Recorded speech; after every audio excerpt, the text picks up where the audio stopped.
మొత్తం పార్ట్స్ అన్ని పర్ఫెక్ట్గా ఉన్నాయా లేదా, స్క్రూస్, ప్రొపెలర్స్, నాజల్ టిప్పు, ఆ ట్యూబ్స్ మొత్తం అన్ని పర్ఫెక్ట్గా ఉన్నాయా లేదా ఒకసారి చెక్ చేసుకొని ఫ్లై చేయాలి.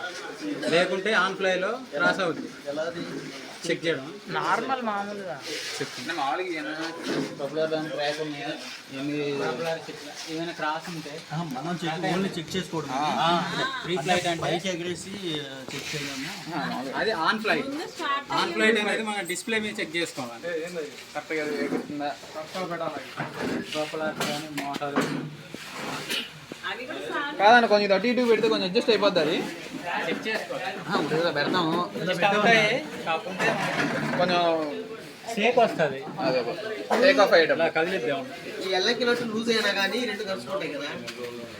అందుకే ఫ్రీ ఫ్లైట్ అనేది ఒక్కసారి మనం ఒక 10-15 ఎకరాలు కొట్టిన తర్వాత కొన్ని లూజ్ అవుతాయి. అలాంటప్పుడు మనం లూజ్ అయినా ఫ్రీ ఫ్లైట్ చెక్ లిస్ట్ లేకుండా ఫ్లై చేసామనుకో మౌంట్తో పాటు ఇది మొత్తం లేచిపోతుంది. ఆన్ ఫ్లైలోనే లేచిపోద్ది, పక్కకి వెళ్ళిపోద్ది. అప్పుడు మొత్తం ట్రాక్ పడిపోద్ది, డ్రోన్ క్రాష్ అయిపోతుంది. లూజ్ అయినాయి అంటే మనం ఇట్లా తెలుసుకోవాలి. లూజ్ అయినండి తెలిసిపోదు మనకి. క్రూ కొంచెం హైట్ అయి ఉంటుంది కదా, లూజ్ ఇది కూడా బాగా ఫ్రీగా మూవ్ అవుతుంటుంది. అప్పుడు 2.5 వెళ్ళడానికి ఉంటుంది. మీకు ఇస్తారు కిట్తో, అది తీసుకొని కొంచెం టైట్ చేసుకోవాలండి. ఫుల్ టైట్ చేయొచ్చా? ఫుల్ టైట్ బాగా గట్టిగా పట్లేమే చేయొద్దు, పోయేదాకా పోయాలి. విరిగిపోద్ది, చిన్నగా ఉంటుంది.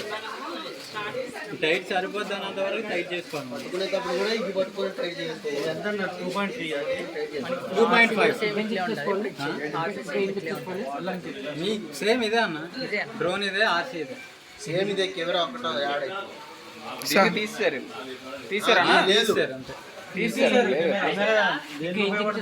మాల్ నీకు ఎవరైనా చెట్లు ఏమైనా ఉన్నాయో అందులో చూసుకోవచ్చు. వెళ్ళేది